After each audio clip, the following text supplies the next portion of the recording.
Welcome to Open Your Reality, everyone. I'm Chad. I make videos on spirituality, simulation theory, ascended masters, and really anything that has to do with the metaphysical realm. And some of you have been with me since the beginning, which is great, and others of you are new. Now, if you're a new viewer, welcome again, and let's just get right into this video. So, I've been doing a lot of research on simulation theory over the past 10 years, and I've also been looking into flat earth theory. Now, before you dismiss out of hand flat earth, because just the mention of it is enough to turn some people off, I urge you to at least listen to the next few minutes and have an open mind. Because being an open-minded skeptic about everything in this simulation is really one of the best outlooks that you can have. I'm not here to convince anyone that the earth is flat. Like a good attorney, I just want to present the facts, share the research I've been doing, and propose a new theory that shows how the flat earth model fits in with simulation theory. And alright, now that I've said that, let's just get right into it. For avid viewers of my channel, you know from the very beginning that I've been espousing that our world is a virtual reality simulation. And I've been coming at it from many angles over the course of my 2+ years on YouTube. And while it may seem like a shocking revelation to people newly exposed to it, mainstream science is slowly beginning to accept the simulation argument as a valid theory to explain our world and universe. And it does a fantastic job of explaining many of the mysteries that quantum physics has no explanation for. Now, I made a video last month illustrating how our simulation is rendered, and if you missed that video, you can watch it right here. I'll also post the link in the description. And in that video, I talked about how the computer that is running our simulation only renders what we experience. It's very much like a video game. The player of the game only needs to see what's on the screen, and so even though he or she may be immersed in a giant universe of planets like the game in No Man's Sky, none of that information needs to be rendered or calculated until the player looks there. And in that regard, we can say the same about our planet and the sky that we see above us. And we just need to keep in mind a few things. And one is that all the stars we see in the sky are just points of light. And they may actually be just that. Yes, telescopes can show a bit more detail of the planets, but that doesn't prove to me that these are actually terrestrial worlds. And the reason is because I don't believe NASA has explored these planets using satellites or has even gone into space past low Earth orbit. And flat Earth researchers have been able to poke 1,000 holes in the moon landings, and I think it's pretty evident to everyone that something is fishy if we could go to the moon in the 60s and 70s, but not today. It's been about 50 years. Additionally, I've seen a lot of footage of NASA faking the weightlessness of space, combined with the CGI screw-ups in their videos that make you wonder why all the trickery. And on certain days, I'll just spend 2 or 3 hours at a clip researching all the Flat Earth and NASA cover-up videos. And honestly, guys, I can't do them justice just by talking about them here. To see the full scope of the cover-up, you're just going to have to watch them yourself. Now, the person who I believe gives the most clear and entertaining information on all this is Eddie Bravo. He's a champion martial artist, he's a musician, and for most of his life, he was deeply involved in the study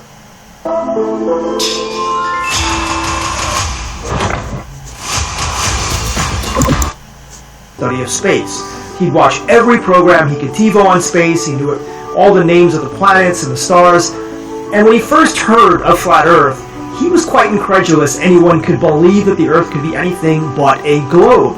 And he began looking into the Flat Earth model, and the more he learned, the more he became convinced that we're living on a flat, stationary plane, not a globe spinning 1,000 miles per hour, moving 66,000 miles an hour through space. My point in making this video, guys, is not to give you all the data points on Flat Earth, but to show how it is compatible with simulation theory. In brief, the Flat Earth believes there is an invisible dome that's covering the Earth called the firmament. And the firmament is talked about in the Bible, and it does not allow anything to go past it. And we tried to shoot nuclear missiles into it during Operation Fishbowl in the early 60s, but not one missile could get past the firmament. Is this the true reason that we can't go into space?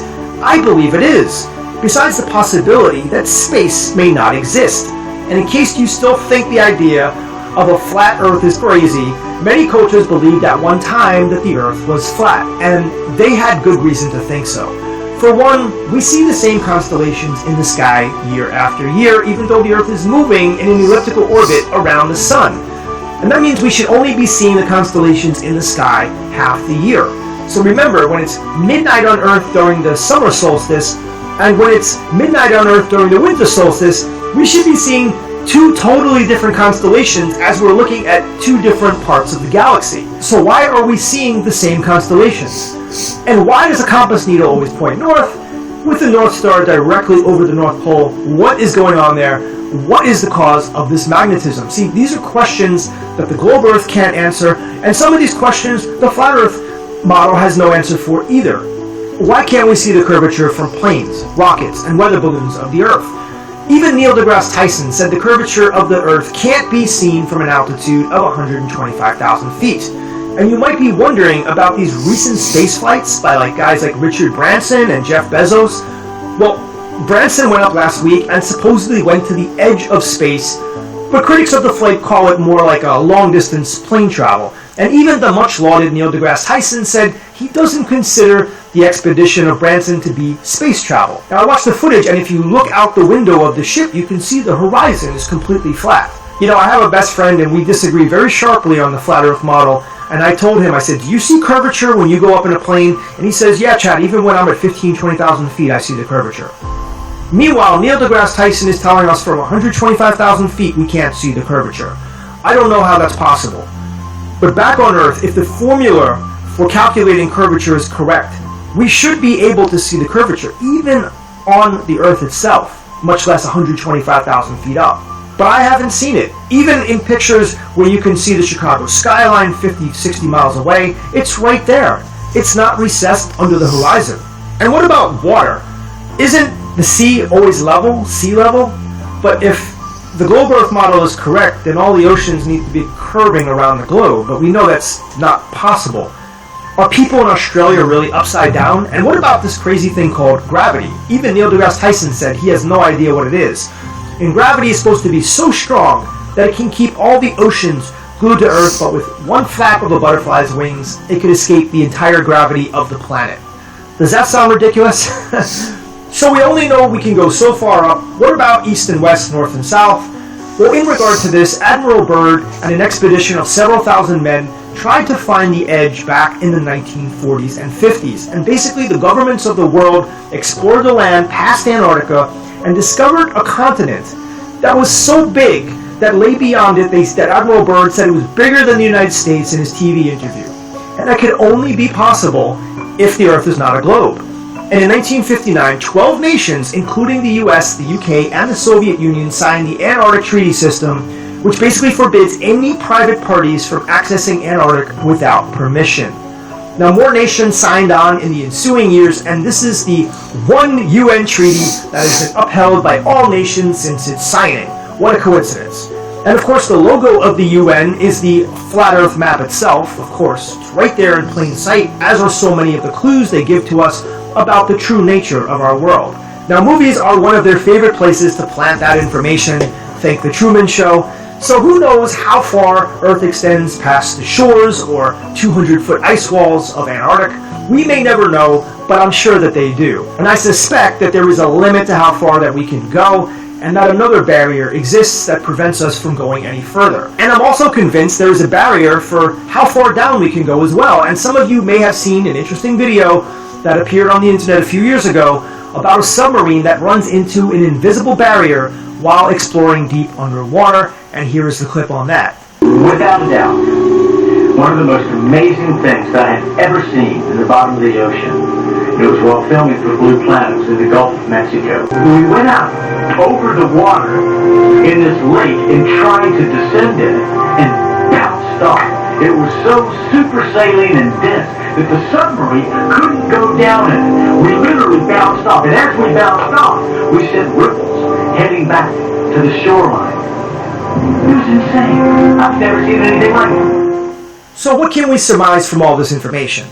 Basically that there's a strong potential here that the Earth is flat, that barriers exist all around us, and we're living on a fixed motionless plane that may be the only source of life in all of our known physical reality.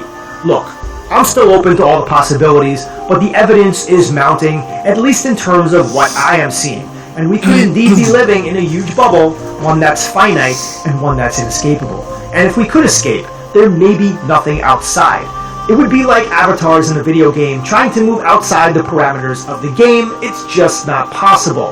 Now, I'm not talking about the LCS. I'm not talking about the entire simulation. I'm only talking about our physical matter reality. Now, if the program running the simulation has no declared values for what lay outside the bubble, then I'm afraid there's nothing that we can do to go there. You know, we're only given the appearance that we can go further, but there's invisible barriers exist that prevent us from going. So are those lights in the sky really other worlds and suns just like our own? Or were they put in, installed by the computer program simply as backdrops for a scene? For if our world is a simulation, which I believe it is, then the flat Earth model I proposed in this video fits in perfectly with it. Why? Because Earth may be the only location required in this particular physical matter reality. There would simply be no reason for the computer simulating us to waste resources on creating an entire universe with the trillions of stars, planets, and galaxies that they tell us exist in outer space. That would just be a tremendous waste of bits and processing power. Come on, guys, think about it logically. The only reason for any physical matter reality to exist is for consciousness to step into avatars in a world that looks real. This is a virtual reality trainer for consciousness, as Tom Campbell said, and it needs to look as real as possible. The world exists for us, not the other way around. The universe did not evolve by accident. It was intelligently designed, and everything the LCS does has a purpose.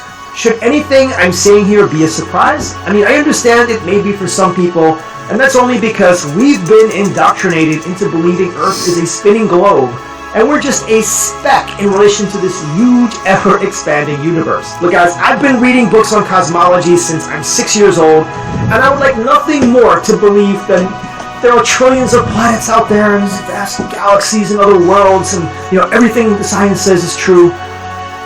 But to me, the bottom line is that where there's smoke, there's fire. And if you think about it, our evolution as souls is all that matters to the system. Doesn't care about black holes, doesn't care about quasars and hyperspace. All that, if it truly existed, is irrelevant to our growth. And we also don't accurately know how long the Earth has been here. Science tells us it's billions of years. 4.6 billion years or something like that. But I'm going to throw out another shocker. Perhaps it's only been a few thousand years. The Bible itself says that Earth is between 6,000 and 7,000 years old, and Eddie Bravo used to disbelieve everything in the Bible. He didn't believe anything about it. But now he's come around to believe some of the claims may just be true. But why? Since this is a simulation, it can give the appearance of being very old, very big, and very real. But as we know, it's not real. So perhaps it's not very big or very old either. And I know this is going to sound preposterous to some of you still watching, especially the left-brain souls, but all I'm asking of you guys is just to keep an open mind to the possibilities. Because if we close our minds to new information, we'll never move past our limiting beliefs. I believe it was Oliver Wendell Holmes who said, "Man's mind stretched to a new idea never goes back to its original dimensions." Now, for some of you, this video is stretching the limits of your belief system, and it's also making you think. And that means that you have the potential to see past the veil. So bottom line is that I'm proposing this simulation to set up this finite plane for us to live on. And it's worked quite well since it was created. I mean, it fooled everyone. But in the last 100 years or so, with technology progressing to where it is today, we've been able to test the boundaries of our bubble world and have discovered its hard limits. And I'm proposing that the higher-ups in government and the secret agencies have known this for the last 70 years. And they had no intention of informing the public for a number of reasons, one of which is power and control, as usual. And they've had all that time, 70 years, guys, to create all kinds of movies, TV shows, space programs, and moon landings to create this false narrative or false reality. One in which they want us to believe that we're insignificant in relation to this grand universe. Now, here's the kicker of this. The final false flag staged event may be an alien invasion or a fake asteroid impact. Now, I'm not so imaginative that I can come up with these stories on my own. I've seen them in movies my whole life. Come on now. I mean, even Werner von Braun, Hitler's top scientist, and oh yeah, he was also the head of NASA, said the same thing in the last years of his life. He said the final false flag event may be one of those two things. And this was the man who was one of the head honchos at NASA during most of those moon missions. And yet, take a look at his gravestone. What does it say? Well, we've got his name, his date of birth, his date of death, and oh yeah, what is that? Psalms 19:1. Do you know what that is? I'll read it to you. The heavens declare the glory of God, and the firmament showeth his handiwork. Well, why would Van Braun place that on his tombstone? Is he trying to tell us something? I sure think so. Remember, we learned earlier that the firmament is the invisible barrier that covers the earth. Pretty interesting, right? Could this be Von Braun's deathbed confession? Could he be trying to tell us this from beyond the grave? That the earth is flat? Potentially. Now, I could go on and on with this, but I think you guys get the point by now of my hypothesis. Flat Earth theory fits very well with simulation theory. And interestingly, I recently learned there's a group of people who believe the same thing, and they call it Beyond Flat Earth, and I watched some of their videos. And they believe that every human on Earth has its own sun and moon that's rendered depending on their particular location and position. And they also believe the Earth is flat, but that agents have circulated a fake model to ridicule the Flat Earth movement and the researchers like David Weiss who research it. Now, I watched some of their videos, and it was interesting. They show how the sun can be below the view of a pilot, which is not possible on a globe Earth, and they also show the sun rising up out of the clouds, which is also not possible. And lastly, they have a map which they believe is the most accurate portrayal of the Earth.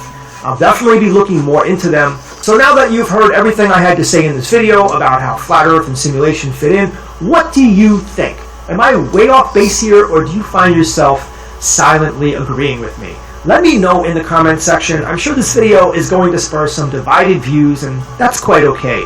I'm looking forward to reading the comments on this one, and if you appreciate my work and wish to contribute, you can do so via Patreon or PayPal. The links are below, and the funds allow me to post more often and produce better videos.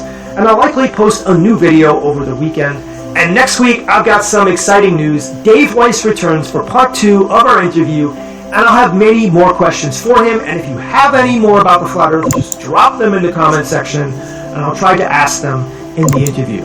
And then, a day or two later, I'm going to be interviewing a big fish. Yes, I secured an interview